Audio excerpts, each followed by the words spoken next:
Good morning, Dr. Pamela. How are you? I'm all right. How are you, Good, Dr. good. K? We did a whole series of what the problems are with the computer techies. And since we talked about the problem with Dr. Sriram, I want to come to you to see what solutions you have because just knowing the problem isn't going to help them. Yes, So, you absolutely. are the main person who's going to tell them how to avoid it or how to get out of it. First of all, thank you, Dr. K, for having me on your channel today. I'd like to start by discussing what is ergonomics. Mm. Because although we use the term, freely, I don't know if everyone understands what ergonomics means. Mm-hmm. Ergonomics refers to the environment of a worker, and an ergonomist will help modify the environment to bring out the best in the worker in terms of efficiency and productivity with least compromise to his or her health. Oh, that's interesting. Yeah. Now, when this term was originally coined, obviously it was meant for people in work environments, formal work environments, like when you work in a job in a factory, in a software company. But I believe it equally applies to our home environment.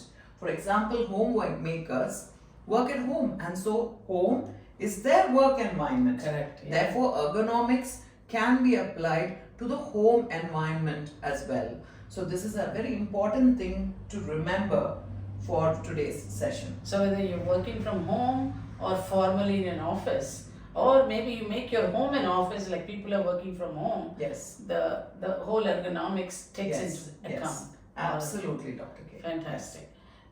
So let's talk about first India now is the back office of the world. So lot of, especially in Hyderabad and Chennai and so many other places, people are actually working in this environment. And even professionals like us, even when I'm on the computer maybe easily 4, 5, 6 hours a day writing notes or checking patient charts. So even for us, that's very important. I know that I met you last time I came, and a lot of suggestions you made make Yes. a lot of difference for me, Oh, like great. positioning of the computer, feet, and so on. So I want you to delve into that. Sure. So, we will talk about good ergonomics using a computer either at home or at work in two parts. The first part we will discuss the ideal posture that you must try to maintain when you use the desktop or the laptop. Now, I will refer to Dr. Sriram's teaching video as well. And if you all recall, he went through the various parts of the spine and how they were affected by bad posture. So, when we sort of seat ourselves at the work environment in front of a computer, we need to put the spine in a position of comfort and least stress. So, how do we do that? Now, commonly, people are sitting on the computer for, let us say, 6 to 8 hours and using an ordinary chair. Now, I am right now sitting in a plastic chair, right? Commonly, these plastic chairs are only meant for us to sit for short periods, for about 15 to 20 minutes maybe, not really for hours on end.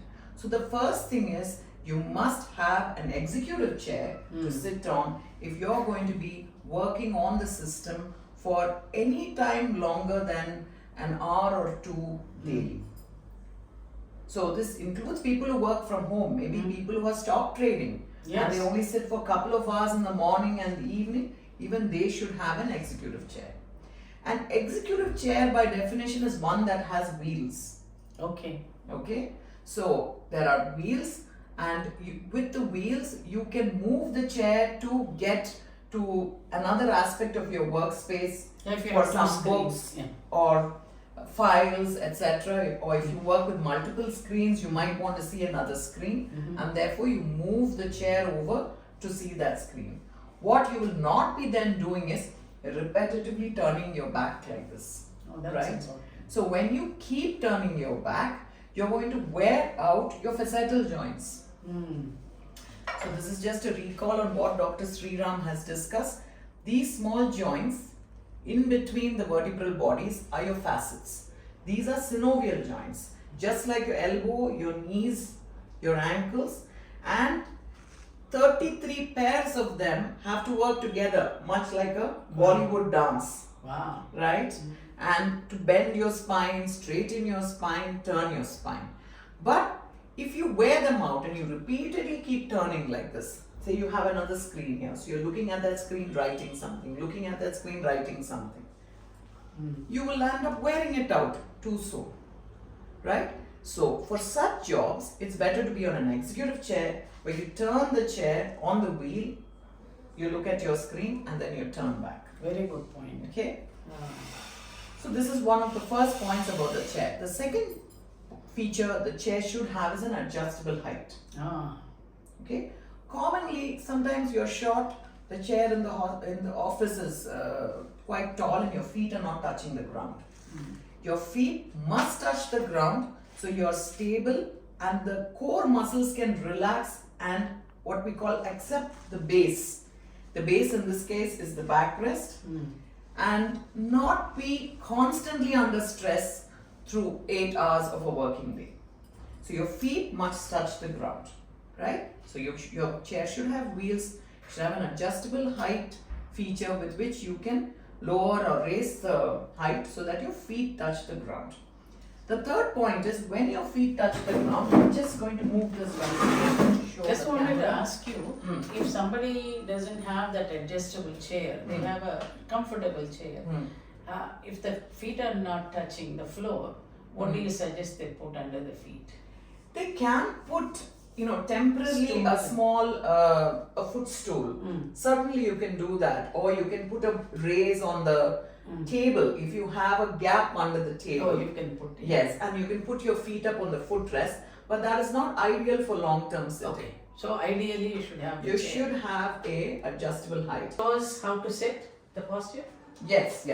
So we just to sort of recap, we spoke about the fact that the chair should be on wheels. We said that the chair should have an adjustable height feature, so it comes down. The third feature is the chair should have a soft seating. If you recall what Dr. Sriram said yesterday about the ischial tuberosities, Yes. the sacroiliac joint, the coccyx, a hard surface will increase the mechanical impact on these parts of the pelvis and the low back and the very low back. And to counter that, you should have a soft seating. Your seating should not be hard. This is a huge problem in our government offices, in our nationalized banks. So many of those employees struggle with hard seated, hard cushion chairs. These should be changed, and sometimes some companies are not so flexible and are not so invested in the Health in the health, in the ergonomic health, the musculoskeletal health of their employees. So in that case, take a cushion from home, put it on that chair and use that cushion throughout your working day to sit on to prevent or rather really save the life of your SI joints, of your sacroiliac joints, your coccyx and your pelvis. Right? The fourth feature is the depth of the seat. So if you look at this seat, I'm just going to sort of my thigh and my knee where there is no support at all is almost more than 5 finger space. This is not ideal for long-term sitting. Ideally, we should only have 3 finger spaces of space between the knee and the outer margin of the seat. Right? So that 3 finger space gives us enough room for the lymphatics to work, for the blood vessels to work, So you're not blocking. to prevent mechanical nerves there, which are present in the popliteal fossa. Right? So this is very important. What happens when I have too much space? When I have too much space, you might be able to notice here that my knee is slightly lower than my hip level. Happiness, and unfortunately people don't focus on exercising. People's muscle tone is not necessarily optimum, so this drop will be worse in those individuals. It will be worse in individuals who are overweight. Because the knee begins to sink, if you like, in relation to your hip, your pelvis will automatically anteriorly tilt. I see. Right? So if you can watch on the camera. If you can show me on this. Sure. So if this is the low back, right? And this is the pelvis. So when the knee level is lower than the hip, you will find that the pelvis will tilt anteriorly. Forward, Yeah. So this point will go down, right? This is not flexible, so I can't really move that and show you. Yeah, at least you showed where it tilts. That's right, yeah. So watch my pelvis. It's easy to make out from my pelvis. So this should be flat. I don't know if you can zoom in. I've got my finger on my hip bone. So we watch. This is how we start the day. But as we sit, you have a tendency to lean forward to compensate for this lack of support. When you lean forward, your back moves away from the backrest. And the muscles are now going to have to work all through those long hours to support your back. And then they begin to complain and you get fatigue pain. And this is one of the basic foundation, like the pathophysiology of mechanical back pain. And actually, last time you said that when your feet don't touch, also your pelvis tilts, right? Or not? Yes, no. There the difficulty is different. There what happens is your core is going to constantly have to work. Imagine my feet are up like you'll have to work constantly to keep balance. I see. It does continuously. You cannot expect the muscles to work continually in a dynamic state for 8 hours. So you must give them support. So they have a surface to rest on, right? And your feet should rest on the ground so that the waist is supported for a long period of time on a desk. And the 3 fingers. Right? So this is approximately the main salient features you've got to look at for optimal seating at a desk, whether it is at home or at work. I didn't know so many things are involved. About sitting, right? Yeah. Yes. That makes sense because you don't know why you're getting pains here and there when you come back from work or. Okay. So now go through a few simple chair exercises. Now why I'm showing you simple chair maintenance exercises, doctor, in some companies they don't allow their employees to get up. Wow. They bring coffee, water, snacks to the table just to prevent them from getting up, to go somewhere and come back and maximize their work time, unfortunately. So I feel that we should show practical exercises for people working in different settings because no setting is the same. Yes. And certainly no setting is ideal. Yeah. So what are 5 exercises that you can do if you are trapped at your desk? Imagine if you're completely trapped at your desk and your body is stiffening, what are the 5 exercises you can do? So the first exercise is for your neck. Constantly to hold your head on top of your shoulders, right? And focus on a screen. So you must periodically move your neck so that the muscles get a break and they get oxygenated and rejuvenated to continue working for those long hours. So simple, taking your head forward like this, so your chin to your chest, actually to your sternal notch, just here. This depression that you feel just at the base of your neck. So taking your neck forward like this, taking your neck back for full extension, right? You should feel your neck moving. You should not do this. This is actually moving your head. So we are trying to move the neck. This is the neck. The neck should move forward, neck should move back. It should not be about simply taking your head back. This is a common mistake done by many people when they do this exercise. So your movement should be optimal to move the part that you're trying to move. So many people come to me, I might slip into Telugu here. వచ్చి చెప్తాడు లేదు madam నేను gun ఆఫీస్లో ఎట్లా చేస్తాడు చెప్తే ఇది neck moment కాదు ఇది.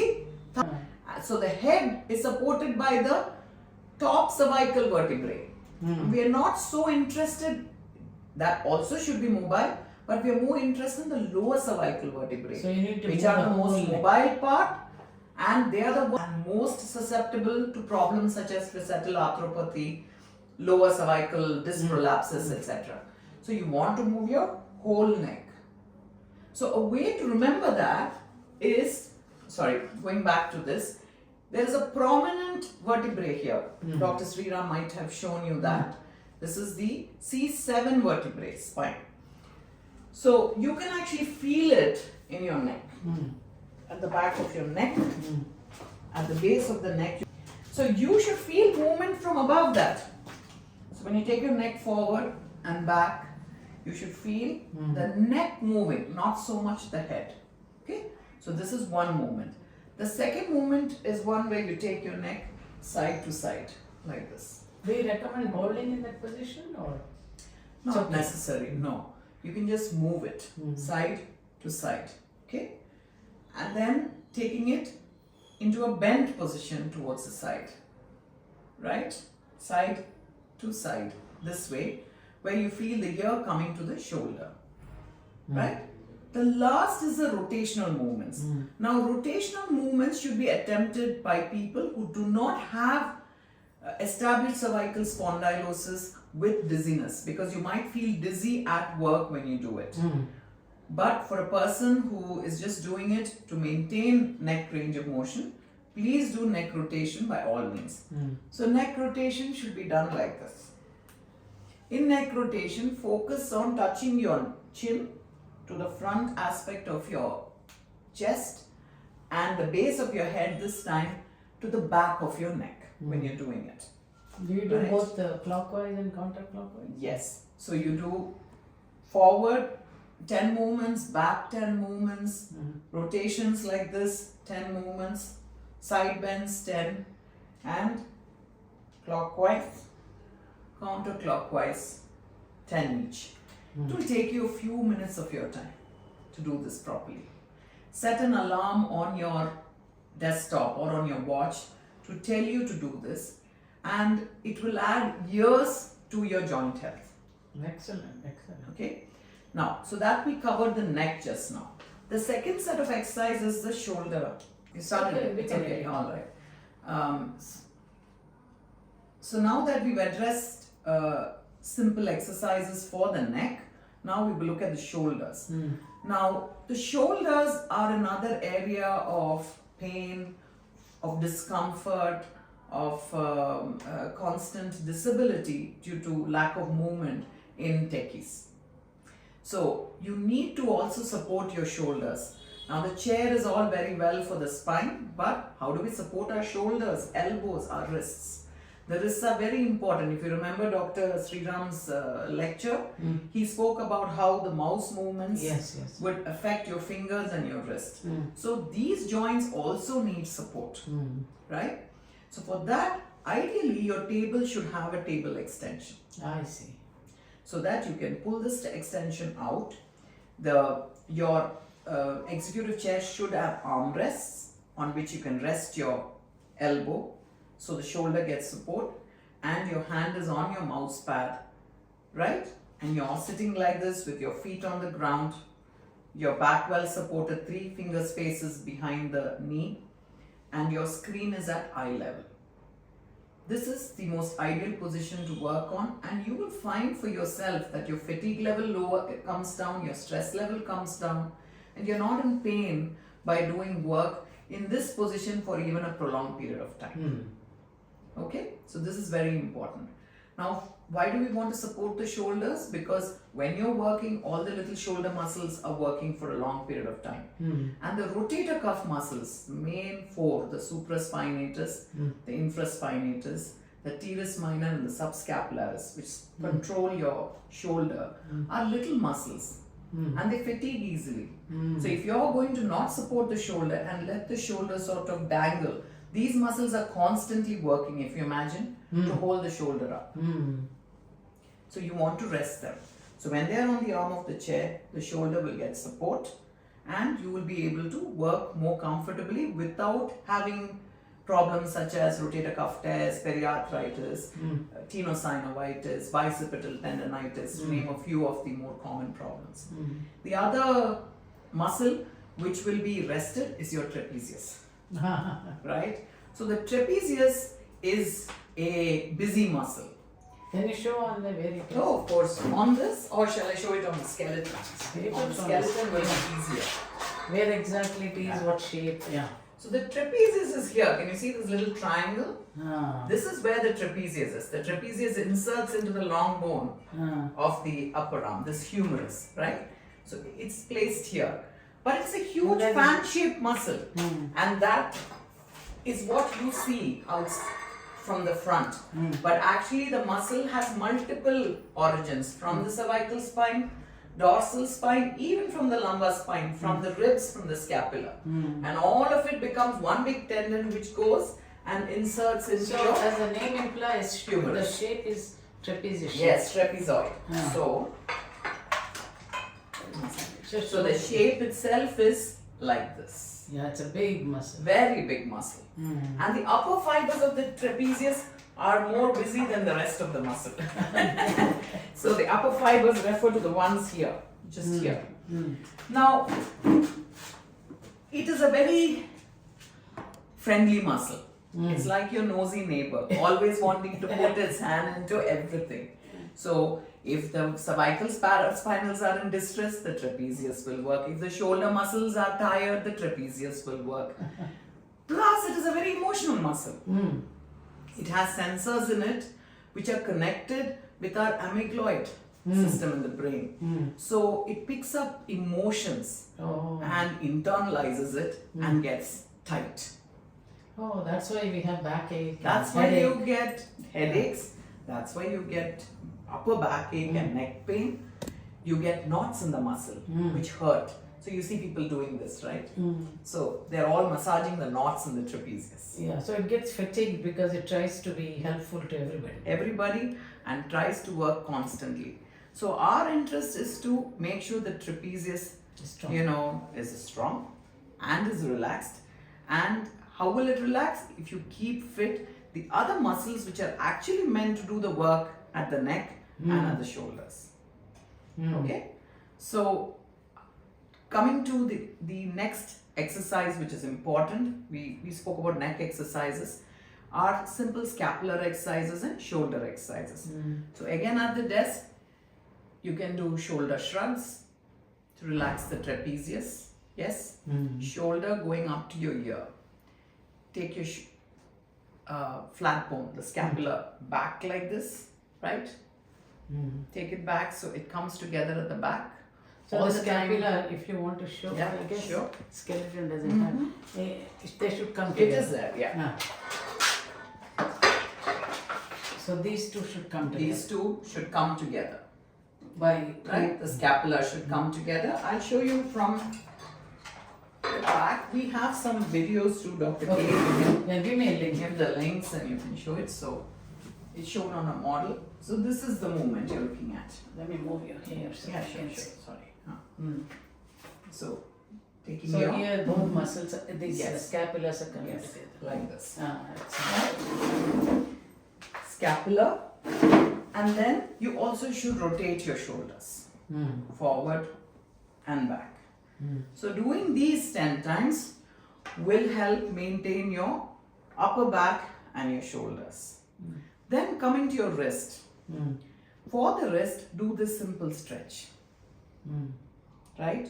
So you extend your arm out in front, you take your fingers back, take your thumb back. So you're stretching all the muscles in what we call the flexor component of the upper limbs. Right? So Dr. K, you can try it too and tell me, do you feel a stretch here? Yes, yes. Which is relaxing? Yes, definitely. So this is the other stretch. Right? So these set of exercises will help maintain your neck, upper back, your shoulders, right? And now we have the wrist. So the wrist, you need to do little wrist rotations like this. The wrist is a complex synovial multiplanar joint.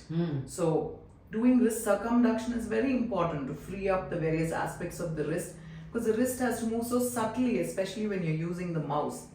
Particularly a problem in people who do a lot of animation work, a lot of graphic designing. They have lots of issues with the wrist and fingers. Then moving your fingers like this, right? Curling in the fingers. When you do the finger exercises, make sure you're not doing this, that you're actually curling it. Because if you notice, look at each of your fingers, you have 1, 2, 3 joints. You want all the joints to bend and all the joints to straighten. Not just this. Not this. Okay? So these are all the exercises you need to do for your neck. We covered upper back, shoulders, elbows, wrists and fingers. Lastly, we also need to do some maintenance for the core and the legs. The legs often stiffen up by sitting in this one position. Right? So you need to do some simple exercises. So you can do sitting marching. This movement. The sitting march. Yes. That frees up your hip, frees up your thigh, right? Extend your leg. These you can do just sitting at Just rest. sitting. And your feet. Ankle foot movements. Okay? And turning your ankles clockwise and anti-clockwise. These are all the exercises which you can do if you are trapped at your desk in the sitting position. Okay? Excellent. Let me ask you, with so many computer workers here, what are the top 5 problems they're coming to you with?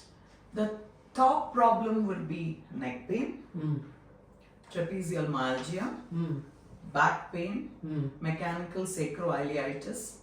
No, but what are the symptoms? Like neck pain, lower back pain, Yes. and what else? Neck pain, lower back pain, they come with shoulder problems, wrist problems, and thumb issues. Thumb issues, yeah. Yes. Each of this, I mean, I think it is a little beyond the scope of this talk to, We'll sort do of something discuss. separately. We'll discuss those things later. Yes, absolutely. So thumb problems is Yes, interesting. Thumb is a huge issue for lots of patients. Excellent. And almost 1 in 4 of patients who come to see me are all working in the software industry. So do they, I mean, what is their compliance? I'm just interested because they're young. Yes. You know, if they get a little bit better, they may not follow through. That's one impression. I find their compliance is very good. Good. Excellent. Once they engage with you, they understand the problems, they understand what they can do to help themselves. They do every bit to, help their own health because they're young and they have a long life ahead. Yeah, and that's they what want I'm to worried work. about. Yeah. Absolutely. So once they understand, Yes. they are very compliant. They take care Absolutely. of themselves. And what is alarming is 1 in 3 who are even late 20s, early 30s will have spondylotic changes in their spine. Wow.